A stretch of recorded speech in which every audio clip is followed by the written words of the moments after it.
Hey guys, it's Riath here from tabletopminis.com, and today we are going to bring you a real treat. So it is 2 AM in the morning here, and we've just seen the War Scrolls have gone live on the Games Workshop website. So we had planned on doing this battle report tomorrow or the next day after, we get a chance to digest all the new information, but we're just so excited by all this new stuff that we're actually going to just do a battle report now. So hopefully we'll get this out to you sometime on Saturday or early Sunday, depends on how long it takes. So we're going to be playing here a relatively small game of High Elves versus, not High Elves, we call them Elves. Aelfs. Elves now versus, go on, say it with a straight face. Duardin. No, Steamhead Duardins. Duardin. So the new dwarfs is Steamhead Duardin versus High Elves. So I hope you enjoyed the video, guys, and let's just show you the armies quickly. Okay, so here we've got my High Elves, and they are led by Prince Tyrion. So the man that came back from the grave a million times is here to fight another day. And so he's going to be my general, and then I've got White Lions of Crace Chariot, or Lion Chariot, White Lion Chariot. I've got 10 Sword Masters here, with Standard Bearer and Champion and Hornblower. And at the back I've got 8 Silver Helms, with Champion, Hornblower and Standard. And I've got an Eagle, a Grey Eagle. So keeping it relatively small for the first game. See how this goes. And this is the Duardin army. We've got a unit of 17 dwarf warriors. We've got a rune lord, and he'll be the general. We've got a dragon slayer, a dwarf cannon, and an organ gun. Okay, so the first thing that we need to do is we need to decide which realm that we're going to be fighting in. So there's like the realm of fire, the realm of the heavens, realm of life, and so on. And I think depending on which army you are and formations and so on, there might be some rules in the War Scrolls that affects. But for our High Elves or Elves versus Duardin, still getting used to that. I don't think there's any effect. So we're going to call it the realm of life because we've got a grass mat here, but it really has no impact on the game. So the next thing that we're going to do, just following the 4-page rule booklet, is we're going to roll for terrain here. So for every 2 foot by 2 foot quadrant, we're going to roll 2d6 and consult the table. So we'll start with here, and we've got 5, which is 2 terrain pieces. So we'll just 2 pieces here. The next one's going to be 8. 1. So 2, 1, and then over here 8. Okay, so 2, 1, 1, and the other side of the table 7. 1. That's 1 again, and then 8, 1, and then 7 again, 1. So we've got 2 here, 1, 1, 1, 1, 1. So we'll set up that table. Okay, so terrain set up now. We've got 2 pieces here, and we've got the house in the middle, a hill over there, another hill, a forest in the back, and a hill over there. Okay, so next we're going to roll for our mysterious landscape. So for every terrain piece we need to roll and consult the scenery table in the rule book. So we'll start with our forest here. That's a 3, which is inspiring. Then our rocky outcrop here is a 3 again, which is inspiring. Our cottage over here is a 1, which is damned. Our hill in the corner there is a 1, which is damned again. Our hill in that far corner is a 4, which is deadly. Our forest here in the middle is 6, which is sinister. And our hill in the corner over there is a 1, which is damned. And that's all of our mysterious terrain. Okay, next we're going to roll to see who can divide the board and its deployment as well. So it's just a d6 here. It's a 5 and a 4. So I'll just divide the board in half, just like this picture here. And then you get to choose which side of the board you want to take. So I'll take the opposite side over here. Okay, so then we can start setting up units, and I'll start setting up my unit first. Yeah. Okay, so I've started by setting up my swordmasters here, and they have to be within an inch of each other. And because we don't count bases, it has to be model to model within an inch, which is actually quite tight. It's tighter than I actually thought it would be. So now for the Duardin, and next the Duardin, they've set up their regiment of Dwarf warriors here. So we alternate setting up units until we're completely set up, and we've got to be away 12 inches away from the enemy territory, because it's 4 foot across. It's basically just 12 inches from the edge. So next I've got Prince Tyrion, and I've placed him just on the line here. And next the Troll Slayer is just being set up here next to the warriors. Oh, it's Dragon Slayer actually. Okay, Dragon Slayer. And next the Silver Helms, they're just being set up there next to Prince Tyrion. Okay, I'm going to put my Rune Lord just in there, and he's my general. And I've just put my Lion Chariot in here. And Dwarfs next. The organ guns just go in here on top of the hill. Okay. And lastly, I'll place my eagle there. So high elves are fully set, or not high elves, elves are fully set up. I think we are still high elves. Maybe. And lastly, the cannons just set up here on the hill next to the organ gun. Okay, so next we need to count the number of models we have, because it's quite important in the victory conditions. So on the high elf side I've got 21 here, and on the dwarfs we've got 24. 24, that's if we include the crew and the artillery. That's 4 models each. Okay, so okay, the next part, it says to nominate your general, but we already have. Tyrion is the high elf general, and we have the Rune Lord over here, who is the Duardin general.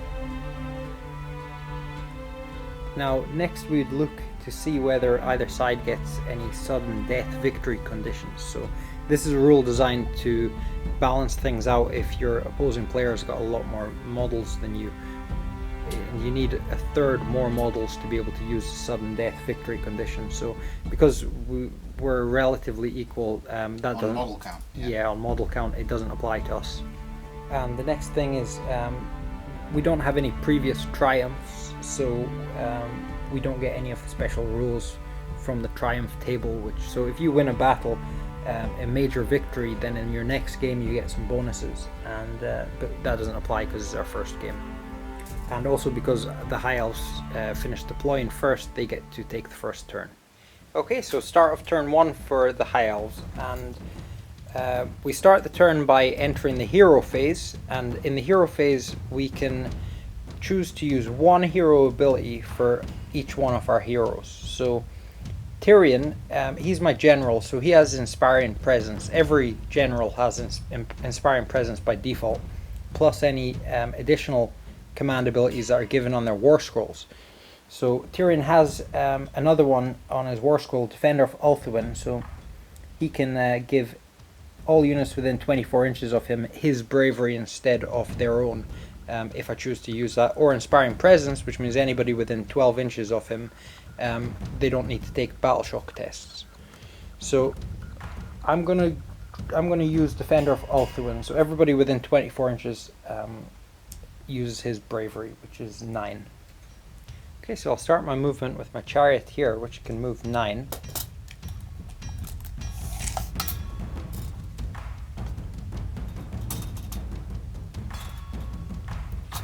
Just move him forward here. And next, my swordmasters here, they're going to run towards the dwarfs here, or Duardin. So their normal moves 6 inches, and then I add a d6 for running. So that is 11 inches. So they can all move up here.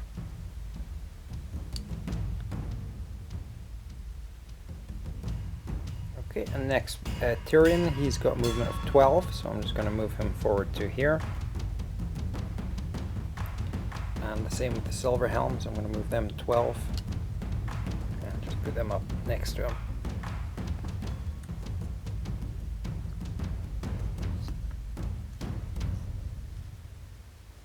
And next my Eagle, which has a movement of 16. I'm just going to place him in here behind the house. So out of line of sight of that organ gun and cannon. Okay, so shooting phase, I don't actually have anything that can shoot here, so nothing's going to happen there. We're then into the charge phase, which means that if there's any units within 12 inches, I can attempt the charge. And the only person who could possibly make a charge here would be Tyrion on a 12. So I'm not going to attempt any charges here. And then that puts us into the battle shock phase, which we don't have anything to do in. And I believe that is the end of the turn. So it's into Duardin turn 1. Okay, so start of Duardin turn 1, and we're going to go into the hero phase, and my Rune Lord is going to try and cast Forge Fire on the Dwarf Warriors. And what Forge Fire does is it increases the rend characteristics by 1. So he needs a 2+, and he makes it. So the Dwarf Warriors have Forge Fire until the start of the next hero phase. Yeah, and he's a priest, he's not a wizard, right? So it's not a cast spell, it's just a prayer. Yeah. Okay, so Troll Slayer is going to move forward 4. Rune Lord's going to move forward 4 inches. Okay, and the Dwarf Warrior is going to move up 4 inches as well. So it looks like dwarves are base 4 inches and elves 6. Okay, so start of Duardin shooting phase, and the cannon's going to take a shot at the chariot. Okay, so looking at the war scroll for the dwarf cannon, on the War Machine crew table, it has 3 crew within 1 inch of the cannon, so it gets 2 cannon shell attacks. And to hit, it's needing 4s. So that's both missed. Okay, so next we're going to have the organ gun shoot at the silver helms over here. And with the new changes to the organ gun, what you have to do is you have to decide how many barrels you want to shoot. And then you have to roll equal to or over that number. So in this case, I'm going to try and shoot all 4 at the silver helms. So I'm going to need a 4+. And that's a 5. So what that means is we've got 4 barrels shooting, and each barrel will do d6 attacks. So then we need to roll 3+ to hit for each one of the barrels. So that's I need to roll 4 3+. Okay, so 4 3+. Okay, so we've got only 1. So that is d6 attacks. So that's 4 attacks. Okay, and now to wound is a 3+. It's a 3+. So that's 2 wounds. Okay, and is there any rend on that? -1. Okay, so let's see what the save is. Okay, so 2 saves. They're normally 4+, with the rend as 5+, and that's 1's dead. And that's the end of dwarf shooting. Okay, so start of the charge phase, and my Troll Slayer here, he's going to try and charge the silver helms. And he's going to need 8, so on 2d6, and he gets a 7, so that's a failed charge. So next my Rune Lord's going to try and charge Tyrion, and he's going to need an 8 on 2d6, and he makes it with a 10. So it moves up here. Okay, so next my Dwarf Warriors are going to try and charge the Sword Masters over here. So what do we get? We got 9. So yeah, that gets him in.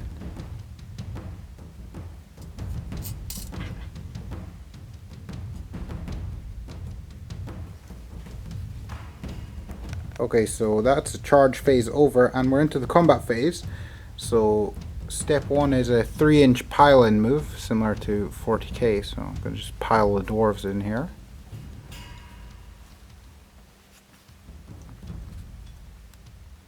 Okay, so after measuring up, we found 8 dwarves can attack the Swordmasters here. So we're needing 4+ to hit.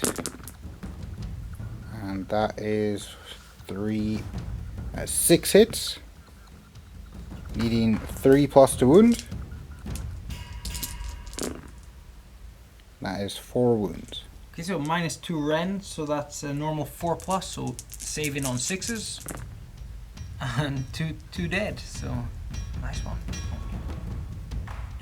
Too good. Okay, now I'm gonna pile in myself. So I'm gonna move, these guys can move up to 3 inches. So I wanna just get them within an inch, which is their range, so that they can all attack. So that's them piled in. Okay, so rolling to hit, I've got 2 attacks for each normal swordmaster and 3 for the blade lord, so that's a total of 17 attacks. And they are hitting on 3+. I can reroll 1s because of their special ability. So that's 2 rerolls. Double 1 again. Okay, so that is 1, 2, 3, 6, 7, 8, 9, 10, 11 hits. Okay, now to wound 3+. So that is 3, 4, 5, 6 wounds, and there's a rend of -1. Okay, so the dwarf warriors are on a 5+ save, but because of the rend, they're needing 6s. So that's 6 dice, and so no saves, and so 6 are dead. Okay, so next we'll go on to the Rune Lord versus Tyrion fight, and firstly we're going to attack with his rune staff. That's 1 attack, needing 4+, and that misses. And then his 2 forge hammer attacks, needing 4+. So they both miss as well. Okay, so Tyrion's hitting back, and he's got 6 attacks with Sunfang and 2 with the horse. So we'll do the Sunfang first. He hits on a 3+. So that is 5 hits. He wounds on a 3+. So that is 3 wounds, and each of them wounds does a d3 damage. So let's see how many wounds that is to save.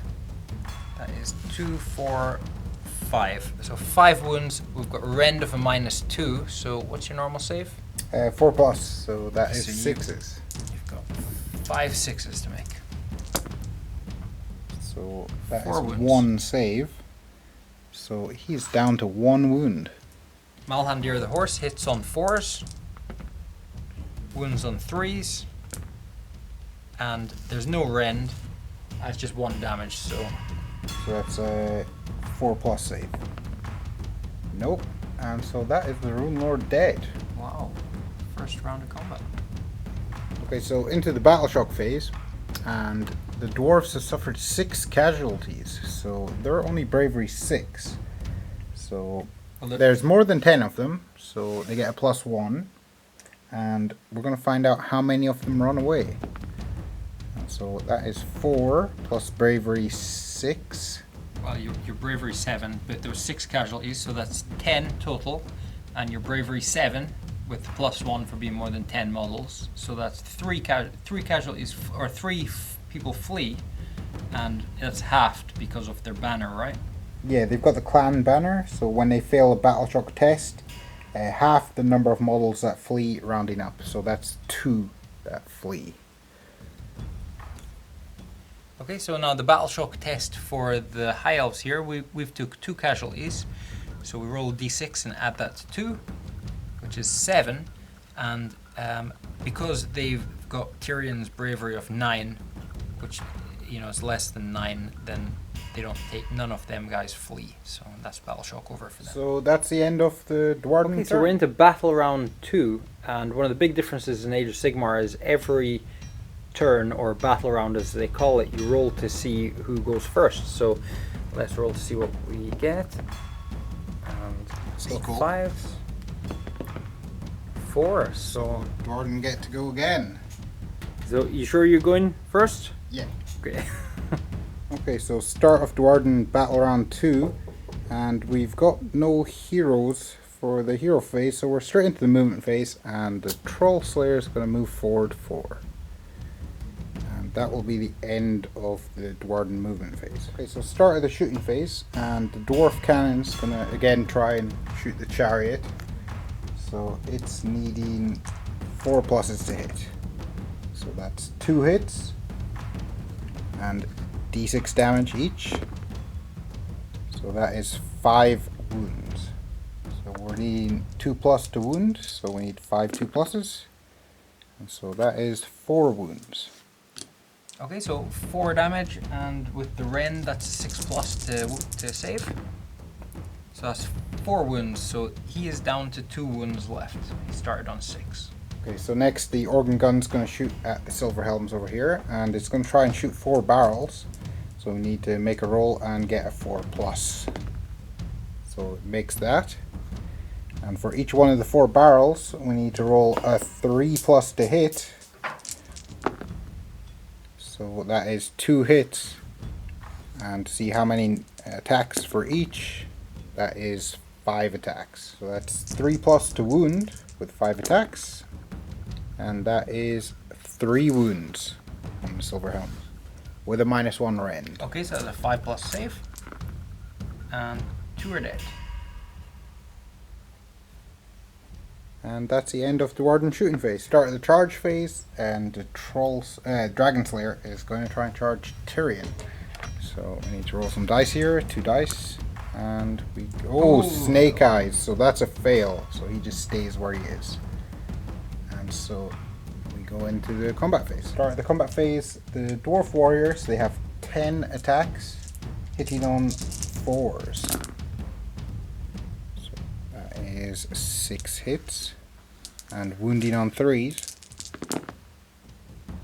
So that's 3 wounds with a -1 rend. Okay, so that's a 5+ save. And so that's 2 dead. Okay, so now I'm attacking back. So I've got 13 attacks here, hitting on 3s. And I can reroll 1s, so I can reroll them too. And I'm wounding on 3s. 1, 2, 3, 4, 5, 6, 7, 8 wounds and a -1 rend. So we're needing 6s to save. And that is no saves. So that is 8 dead. 8 dead. So there's only 1 guy left. So end of the combat phase, and now we're into the battle shock phase. So for this unit of warriors here has been reduced to 1. So he needs to make a bravery test. And he has a -8 onto that. So that's 5 plus his leadership of 6 is 11. Minus the 8 casualties. So 3 models need to be removed, but there's only 1 left. So that unit is actually destroyed. Okay, a battle shock test for these guys. 5 plus they took 2 casualties, 7, and they're using Tyrion's leadership, so they're fine. Okay, so second round for the High Elves here. I'm going to use my command power here, the same one, Defender of the one I think it's called, where he gives his bravery to everybody within 24 inches. And my chariot here is going to move forward 9 inches. My sword masters are going to move 6 inches forward here. And Tyrion is just going to move to within 3 inches, just at the edge of 3 inches away from the Dragon Slayer. And the same with my silver helms here.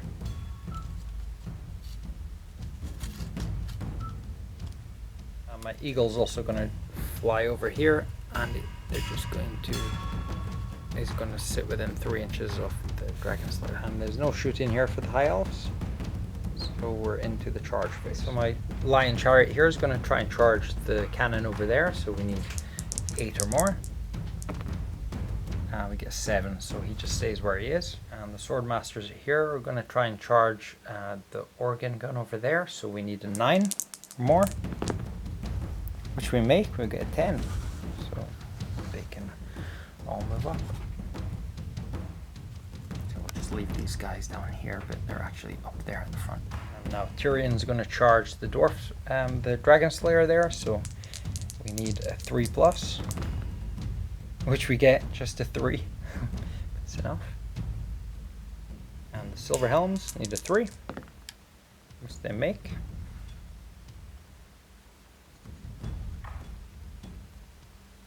And the eagle's going to charge the Dragon Slayer as well, so 3. So he makes it. Okay, so we're in the combat phase now, and Tyrion's got 6 attacks against Dragon Slayer. So that's 3s to hit with Sunfang, and that's 3s to wound. That's 2 wounds, and that is a D3 wounds per hit, so that is 3 wounds. Okay, and he's got a 6+ normal save, and there's a rend of -2, so he doesn't get any save for them 3 wounds. So he's down to 2 wounds. Okay, now Malhandir the horse, so there's 2 attacks, 4+ to hit, and it's 3+ to wound. So nothing there. Okay, now the Dragon Slayer is going to attack back, so he's got 6 attacks. Yep. And he needs 3+ to hit. That is 3 hits. And he needs 2+ to wound, because one of his special rules is he gets +1. Okay. So it's 3 wounds. 3 wounds. Okay, and Tyrion's got a save of a 3+, and because of his dragon armor of Inarian, he can ignore rends of -1, which is what the Dragon Slayer has. So 3 3+.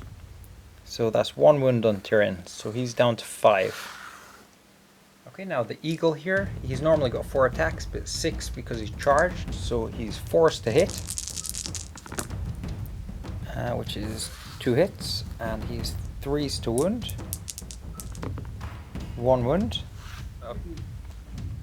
Okay, so he's down to 1 wound, and I'll just pile in with my Silverhelm champion here. So just the champion and 1 Silverhelm can attack. Okay, so now the 2 silver helms here. We'll do the riders first because they're separate from horses. So 3 hits on a 4+. That is 1 hit, and wounding on a 3+, which it does. And you've got a 6+ save for your Dragon Slayer. That was an extra +1 to wound because of the lance charge. So Dragon Slayer's dead. Final wound, so the Dragon Slayer's down. Okay, now combat here for the swordsman. These guys are piling in. Okay, so we've got 4 guys here that can attack within 1 inch, and one of them is a champion. So we're hitting on 3s, and we can reroll the 1s because of their special ability. So that is 1, 2, 3, 4, 5, 6, 7 hits. Wounding on 3s, is that? Yes. Yep, 3s, so that is 1, 2, 3, 4, 5, 6 wounds, and rend of -1. Okay, so for the save roll, the War Machine crew count as being in cover on the turn that they're charged. So it's normal save 5+. Normal save's 5+, with a -1 rend, and a +1 from cover cancels out. So 5+. it's still 5+. So Okay, that is 4 dead. So just 3 crew from here then. So there is no battle shock because the unit's been destroyed. No battle shock tests, and that's the end of Aelf turn 2. So I think we've pretty much cleared the table here of the dwarfs. Probably just call it there unless you think... Yeah, I think just call it there. Yeah, with that 1 cannon. Not going to really do much, but I think it's been a good demonstration of the mechanics. It's been a good test of the Age of Sigmar rules. I think there was a few mistakes we made, but we'll get into that in the post-match. Yeah, okay, so let's get into the post-match. Okay, so into the post-match. So that went fairly quick, didn't it? Yeah, compared to 8th edition fantasy, it went really fast. Yeah, only 2 turns each completed. I mean, I went first, then you went second, and then you went... The second turn you started, and then I like that change about Age of Sigmar, you know, how in each battle round, you're not sure who's going to get the first turn in that battle round. It definitely adds some extra complexity because you don't know whether, you can't really like plan out everything, because if you don't get that phase first, then you've got to kind of plan for it going in different directions. I like the simplicity of the game. I liked how things move very quickly, and it was really simple. When you've got your to hit and to wound, doesn't matter about the opponent. Like, you just look at your war scroll and then you just roll off that. Yeah, I think that's a really good addition to fantasy, is the war scroll, because I think that's going to eliminate a lot of the bookkeeping that we had to do back in 8th edition. Probably for me, one of the things that I've noticed in this game at least was there's definitely some balance issues here. No, I think it was a total mismatch, really, because I mean, you're taking elite units, and really it was just a unit of dwarf warriors. I mean, I didn't have any hammers in there, I didn't have any iron breakers, I didn't have any. So I think once I get more of my dwarf army. Once I get more of my dwarf army painted up, I think we'll be able to have much closer games. Yeah, I mean, we just wanted to just throw some models on the table just to play the game and just see how the mechanics of it work out.